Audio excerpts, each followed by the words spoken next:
Welcome back ناظرین، programme آفتاب صداقت میں ایک بار پھر آپ کو خوش آمدید کہتے ہیں۔ اور آج کی صبح ہم بزرگ داؤد کی زندگی پر غور کر رہے ہیں، جس کے بارے میں زندہ خدا نے خود فرمایا کہ یہ میرے دل کے موافق ہے۔ لیکن میرے عزیز ناظرین، اتنا خدا کے قریب ہونے کے باوجود بزرگ داؤد کی زندگی میں بہت سے مسائل اور مشکلات رہیں، جن کے تعلق سے خدا کے خادم ہمیں بتا رہے تھے، اور پھر بنی اسرائیل کی مثال دے رہے تھے کہ بنی اسرائیل جو ہے وہ بھی خدا پر توکل کرنے کی بجائے وہ فرعون پر توکل کر رہے تھے۔ تو اس مضمون پر آج ہم بات چیت کر رہے ہیں اور دیکھ رہے ہیں، غور کر رہے ہیں کہ خدا کا بندہ بزرگ داؤد بھی اپنے مسائل میں کس طرح سے زندہ خدا کے ساتھ مضبوط رہا۔ سو میں چاہوں گا کہ پار صاحب آپ ہمیں مزید اس مضمون کے تعلق سے سکھائیں۔ جی شکریہ۔ پھر سے ہم اسی بات کی طرف آتے ہیں کہ داؤد نے کیسے ان مسائل میں اپنے آپ کو جو ہے وہ خدا نے مضبوط کیا۔ جی بالکل۔ اور اسرائیل کی طرف ہم دیکھ رہے تھے کہ اسرائیل کے اوپر بہت بڑا مسئلہ آ چکا ہے کہ سیرین جو بادشاہ ہے وہ ان پر حملہ کرنے کے لیے تھا۔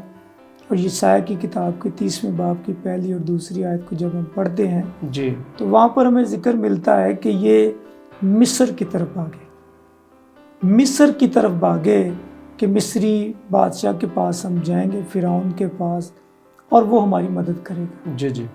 اور خدا اس بات سے جو ہے وہ سخت ناراض ہوا۔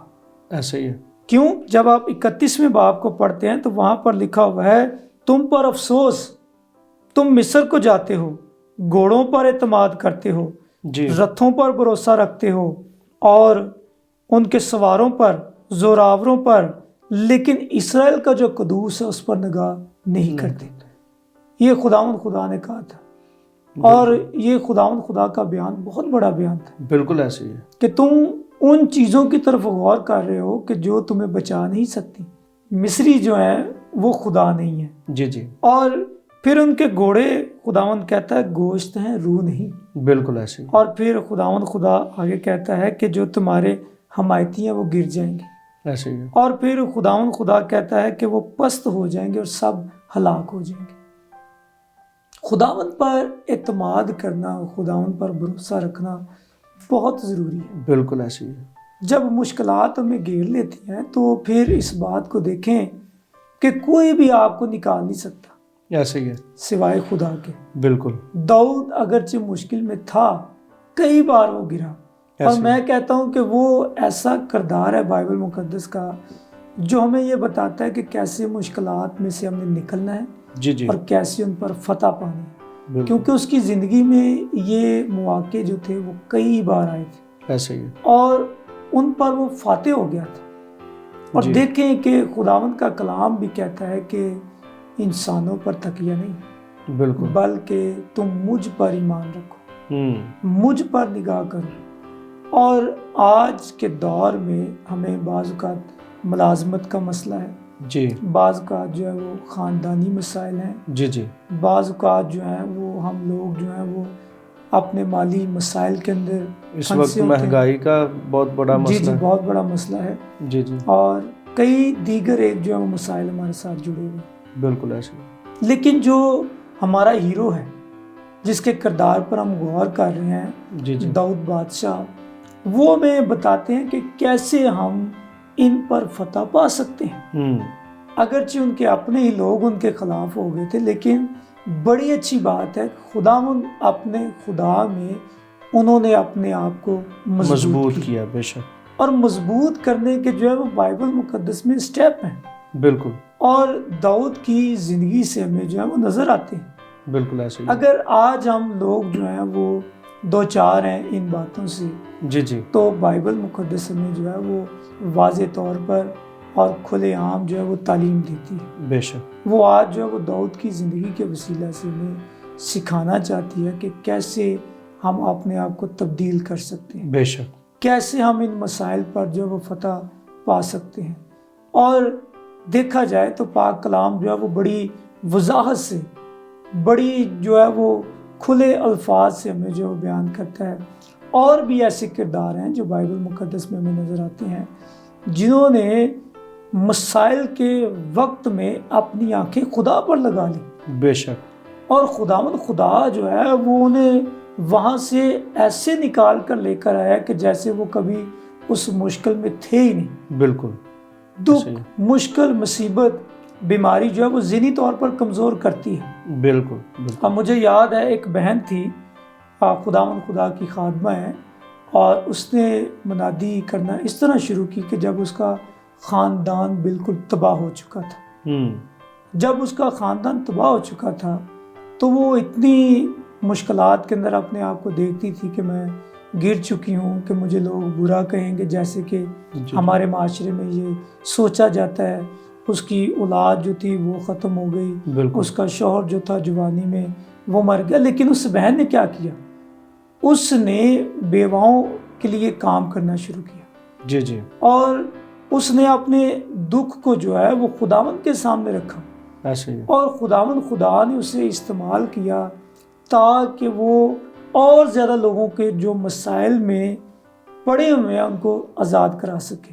بے شک۔ اگر آپ تاریخ کا مطالعہ کریں تو ہمیں ولیم ٹینڈیل کا ذکر ملتا ہے، جب اس نے گریک میں سے جو ہے وہ بائبل مقدس کا ترجمہ کیا انگلش میں، تو آپ جانتے ہیں کہ اس کے لیے یہ حکم تھا کہ اسے مار ڈالا جائے۔ بالکل۔ اور وہ جلتے دعا کی ہے، اور وہ بھاگتا پھرتا ہے ایسے۔ بے شک اگرچہ انہیں مار تو دیا گیا، وہ مشکل میں تھے، حالات اچھے نہیں تھے لگ رہے، لیکن ان کے مرنے کے وسیلہ سے کیا ہوا کہ آج بائبل مقدس پوری دنیا میں پہنچی۔ بالکل، کیونکہ میں نے ان کے بارے میں یہ پڑھا ہے کہ جب وہ آگ میں جل رہے تھے تو کنگ جیمز جو انگلینڈ کا بادشاہ تھا، تو اس کے سامنے جب جل رہے تھے تو کہتے ہیں جلتے جلتے موت آ رہی ہے، تو وہ کہہ رہے ہیں کیا خدا میری دعا ہے کہ میری روح کو قبول کر لے اور اس بادشاہ کی آنکھوں کو کھول دے۔ تو تاریخ بتاتی ہے کہ چند ہی مہینوں کے بعد جو ہے وہ اسی ترجمے کو جو اس نے کیا ہوا تھا کمپلیٹ بھی کیا گیا، جو تھوڑا بہت رہتا تھا اس کو کمپلیٹ بھی کیا گیا، اور پھر اسی ترجمے کو آج ہم کنگ جیمز کے نام سے جانتے ہیں، جو ترجمہ ہے کنگ جیمز ورژن جو ہے اس کے نام سے ہم جانتے ہیں۔ اسی طرح کی ایک اور مثال میرے ذہن میں آ رہی تھی جب آپ مسائل کی بات کر رہے تھے۔ پاسٹر عبدالحق وہ جب کنورٹ ہوئے تو بہت سے مسائل تھے ان کے سامنے، تو وہ اپنی داستان میں لکھتے ہیں کہ جب میں شاہ کوٹ کے قریب ایک گاؤں میں تھا تو میرا جو صندوق ہے وہ بھی چھن گیا، کہیں کھو گیا، تو پریشان تھے۔ تو اسی رات جب دعا کی تو پھر خدا نے دل میں ڈالا کہ آپ انسانوں پہ تکیہ کر رہے ہیں، میری طرف دیکھو جس نے تجھے بلایا ہے، مجھ پر نگاہ کر تو تیری ساری مشکلات جو ہیں حل ہو جائیں گی۔ تو کہتے ہیں تب سے میں نے سوچا کہ اب انسانوں پر بھروسہ نہیں، اب اسی پر جس نے مجھے اپنی خدمت کے لیے، اپنے نام کے لیے بلایا، اب جہاں وہ لے جائے گا وہیں پہ جاؤں گا۔ مثال کی کتاب کے 3 باب میں ہمیں لکھا ملتا ہے کہ اپنی عقل پر نہیں، بالکل خدا پر بھروسہ رکھ اور اپنے فہم پر تکیہ۔ ایسا ہی ہے۔ اور بعض اوقات ہم مسائل سے خود حل نکالنے کی کوشش کرتے ہیں، بعض اوقات مسائل کو ہم خود حل کرنے کی کوشش کرتے ہیں، لیکن مسائل جو ہیں وہ خدا اس لیے لے کر آتا ہے تاکہ ہم آگے بڑھ سکیں، بالکل، اور مزید جو بہتر ہو سکے۔ اس سے مثبت جو ہے نا وہ سبق لینا چاہیے، منفی نہیں۔ لیکن زیادہ تر ہم مثبت کی بجائے منفی سوچتے ہیں خدا کے بارے میں بھی۔ کئی دفعہ ہمارے گلے شکوے شروع ہو جاتے ہیں زندہ خدا سے کہ یہ مصائب، یہ مشکلات شاید ہمارے لیے ہیں، ہماری خدا دعا نہیں سنتا۔ یہ ہم اس طرح کے ایسی مصیبت میں جب آتے ہیں تو اس طرح کے ہم الفاظ استعمال کرتے ہیں، ہمیں اس سے اجتناب کرنا چاہیے۔ داؤد کی خوبصورت مثال ہے کہ جب مسائل تھے ایسے ہی ہے تو انہوں نے اپنے آپ کو خداوند میں مضبوط کیا۔ بالکل بالکل، جب ہم خداوند میں اپنے آپ کو مضبوط کریں گے تو پھر کون ہمارا مخالف ہے؟ بالکل ایسے ہی ہے۔ پھر ہم جو ہے وہ فاتح لوگ ہیں، اور یسوع مسیح کے وسیلہ سے ہم فتح سے بھی بڑھ کر غلبہ پا چکے ہیں، اور وہ ہمارے ساتھ ہے۔ ایسا ہی، یہ نہیں کہ اس نے ہمیں چھوڑ دیا ہوا ہے، بے شک، بلکہ وہ ہمارے ساتھ ہے، اور اس نے وعدہ کیا ہوا کہ میں دنیا کے آخر تک ہمیشہ تمہارے ساتھ۔ بے شک دنیا میں، اور اگر ہم دنیا کو چھوڑ بھی چکے ہیں تب بھی وہ ہمارے ساتھ ہے۔ بالکل ایسے ہی ہے، اور اپنے وعدوں سے وہ پھرتا نہیں ہے۔ بالکل، وہ انسان کی طرح نہیں ہے۔ بالکل ایسے ہی ہے، نہ اس کے وعدے انسانوں والے ہیں۔ اس لیے ہمیں جو ہے وہ خدا پر بھروسہ کرنا چاہیے، اس کے کلام پر اس کی حمد و ستائش کرنی چاہیے، دعا کرنی چاہیے، اور خدا پر ہر وقت جو ہے وہ دھیان لگانا چاہیے، تاکہ ہم خداوند اپنے خدا میں اپنے آپ کو، کیونکہ مقدس پولس اور سلاس کی بھی ہمیں مثال ملتی ہے کہ وہ بھی جب قید میں تھے، مشکل میں تھے، تو وہ خدا کی حمد و ثنا کر رہے ہیں۔ بے شک تو یہ ہمیں اس بات سے سبق ملتا ہے کہ ہمیں بھی اپنے مسائل میں جو ہے وہ خدا کی طرف آنکھیں لگانا بہت ضروری ہے۔ بے شک جی پر صاحب، بہت شکریہ کہ آج آپ نے ہمیں قیمتی وقت دیا۔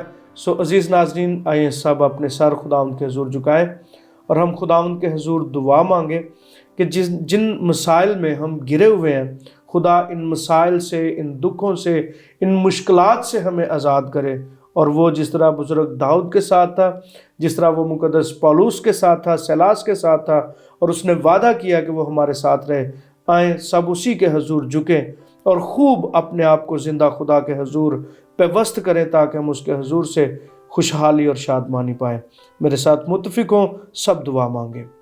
مہربان اور عظیم جلالی آسمانی باپ، آپ کے بے حد شکر گزار ہیں آج کی اس خوبصورت صبح کے لیے، بالخصوص پاک خدا تیرے خادم کے لیے، جس کے وسیلہ سے پاک خدا تیرے پاک اور مقدس کلام کو سیکھا ہے کہ ہم اپنی مشکلات میں آپ کی طرف اپنی آنکھیں لگائیں، اور پاک خدا آپ میں مضبوط ہوں، اور خداوند آپ بنی نوع انسان کو سنبھال لیتے ہیں۔ اس لیے خداوند آپ جیسا کوئی معبود نہیں جس کے آگے ہم جھک سکیں، جسے سجدہ کر سکیں، صرف واحد تو زندہ خدا ہے جسے سجدہ واجب ہے۔ پاک خدا، اس وقت شکر گزاری کرتے ہیں کہ آپ اپنے مقدس کلام کے وسیلہ سے ہمیں اثر نو تازہ کرتے ہیں۔ مہربان خدا، جتنے عزیز ناظرین میں کسی بھی بیماری میں، کسی مشکل میں، کسی پریشانی میں مبتلا ہیں، اے مہربان خدا تو اپنے پاک بیٹے ہمارے خداوند یسوع مسیح کے نام سے اپنے لوگوں کو بحال کر۔ اگر پاک خدا کسی بھی طرح کی بیماری ہے جو لا علاج ہو چکی ہے، مہربان خدا جس کے سبب سے تیرے لوگ علاج کرواتے کرواتے تھک چکے ہیں، اے پاک خدا تو ہمارا آسرا ہے، تو ہمارا نجات دہندہ ہے، اپنے لوگوں کو اس بیماری سے نجات اور شفا عطا فرما دیجئے۔ جو ابلیس کی گرفت میں ہے، خدا تو ان کو بھی بحال کر، شفا بخش، تاکہ تیرے لوگ شفا پا کے تیرے عظیم نام کو عزت اور جلال دینے کا باعث بنے۔ جتنے بھی کاروباری مسائل ہیں، کاروباری بندشیں ہیں، رکاوٹیں ہیں، مشکلات ہیں، وہ تیرے پاک بیٹے ہمارے خداوند یسوع مسیح کے نام سے جاتے رہیں۔ ہمارے ملک کے حالات تیرے فضل کے وسیلہ سے درست ہو جائیں، ہر طرح کے بحران اور ہر طرح کی مشکلات تیرے فضل کے وسیلہ سے جاتی رہے۔ مہربان خدا، اس وقت التجا کرتے ہیں ہوشنا ٹیلی ویژن کے لیے، اس کی ساری ٹیم کے لیے، آنرز کے لیے، تیرے حضور سے برکت اور سلامتی چاہتے ہیں۔ التجا کرتے ہیں کہ یہ ٹیلی ویژن دنیا بھر میں بہت ساری زندگیوں کے لیے سلامتی، برکت اور خوشحالی اور بحالی کا باعث بنے۔ مہربان خدا، تمہاری اس وقت منت، دعا، التجا، مناجات کو سن اور قبول فرما، کیونکہ یہ دعا آپ کے پاک بیٹے اپنے خداوند یسوع مسیح کے پاک اور مقدس نام میں مانگتے ہیں، آمین۔ عزیز ناظرین، آج ہمارے پروگرام آفتاب صداقت کا یہیں پہ اختتام ہوتا ہے۔ ایک نئی صبح میں نئے موضوع کے ساتھ آپ کی خدمت میں حاضر ہوں گے۔ تب تک کے لیے اپنے ہوسٹ پادری اعجاز یوسف کو دیجیے اجازت۔ ملتے ہیں ایک نئے پروگرام میں۔ دیکھتے رہیں ہوشنا ٹیلی ویژن۔